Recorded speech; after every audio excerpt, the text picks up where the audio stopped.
पापा आप नहीं होते तो ना ये पार्टी होती, ना मेरे साथ राजनीति करने वाले कुछ जयचंद जैसे लालची लोग। तेज प्रताप यादव के इस भावुक और कटाक्ष से भरे बयान ने एक बार फिर जयचंद नाम को राजनीति के मंच पर खड़ा कर दिया है।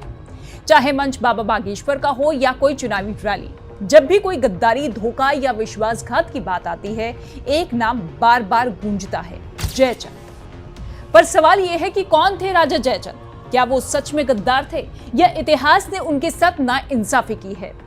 आज हम आपको बताएंगे वो पूरी कहानी जो शायद आपने टुकड़ों में सुनी होगी लेकिन पूरी कभी नहीं। जयचंद कौन थे?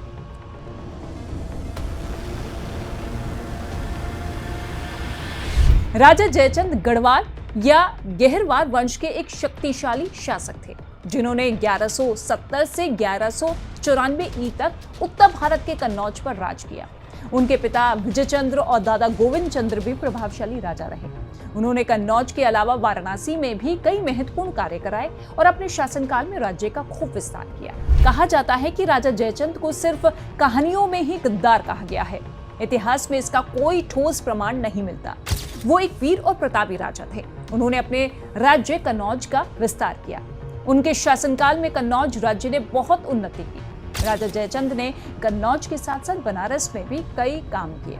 उन्होंने अपने राज्य में कई किले बनवाए। उनके 2 बच्चे थे, बेटा हरिश्चंद्र, बेटी संयोगिता, जिनकी प्रेम कहानी पृथ्वीराज चौहान के साथ इतिहास का हिस्सा बन गई। पृथ्वीराज चौहान और संयोगिता की प्रेम कहानी। पृथ्वीराज चौहान और संयोगिता की प्रेम कहानी बहुत प्रसिद्ध है। संयोगिता राजा जयचंद की बेटी थी।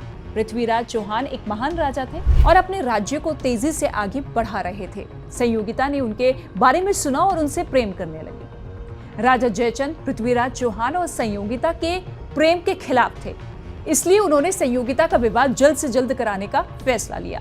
इसके लिए उन्होंने एक अश्वमेध यज्ञ का आयोजन किया। यज्ञ के अंत में स्वयंवर की घोषणा की गई। स्वयंवर में देश के बड़े बड़े राजाओं को बुलाया गया, लेकिन पृथ्वीराज चौहान को नहीं बुलाया गया। जयचंद पृथ्वीराज चौहान को पसंद नहीं किया करते थे। उन्होंने उनका अपमान करने के लिए अपने महल के बाहर द्वारपाल के स्थान पर लोहे की मूर्ति बनवाई और उसे स्थापित कर दिया। संयोगिता पृथ्वीराज चौहान से प्रेम करती थी, इसलिए स्वयंवर के दौरान उसने उनकी मूर्ति को ही वरमाला पहना दी। उसी समय पृथ्वीराज चौहान वहां पहुंच गए और संयोगिता को अपने घोड़े पर बिठा कर ले गए। पृथ्वीराज की इस हरकत से राजा जयचंद बहुत गुस्सा हो गए। उन्होंने पृथ्वीराज के खिलाफ युद्ध का ऐलान कर दिया। दोनों के बीच कई बार युद्ध हुआ, लेकिन हर बार राजा जयचंद को हार का सामना करना पड़ा। बेटी को भगा ले जाने की वजह से दोनों राजाओं के बीच मतभेद और ज्यादा बढ़ गया। कहा जाता है कि अपमान और प्रतिशोध की भावना में जयचंद ने मोहम्मद गौरी से हाथ मिला लिया, जो पहले से ही पृथ्वीराज का शत्रु था। कहानियों में इसलिए जयचंद को कहा जाता है गद्दार। पृथ्वीराज चौहान ने संयोगिता से जिस तरह से विवाह किया था, उससे कई राजपूत राजा भी उनसे नाराज हो गए थे। उन्होंने पृथ्वीराज चौहान का साथ छोड़ दिया। जयचंद अपनी बेटी के दुख और युद्ध में हार की वजह से अपमानित महसूस कर रहे थे।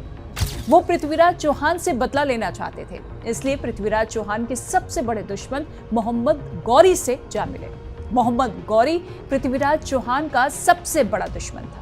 राजा पृथ्वीराज ने मोहम्मद गौरी को 13 बार युद्ध में हराया था, लेकिन हर बार उसे माफ कर दिया था।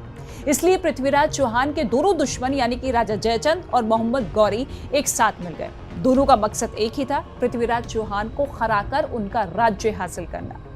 राजा जयचंद ने मोहम्मद गौरी को पृथ्वीराज चौहान के खिलाफ युद्ध के लिए बुलाया और अपनी सेना देने का भी वादा किया। मोहम्मद गौरी राजा जयचंद की बात मान गया और जब ये बात राजा पृथ्वीराज को पता चली तो उन्होंने अन्य राजपूत राजाओं से मदद मांगी, लेकिन किसी ने भी उनका साथ नहीं दिया। इसके बावजूद पृथ्वीराज चौहान के पास एक विशाल सेना थी। उनके पास 3 लाख सैनिक थे, जबकि मोहम्मद गौरी के पास केवल 1,20,000 सैनिक थे। 1192 में तराइन का दूसरा युद्ध हुआ और इस युद्ध में पृथ्वीराज चौहान के कई सैनिक मारे गए। अंत में उनकी हार हुई और उन्हें बंदी बना लिया गया।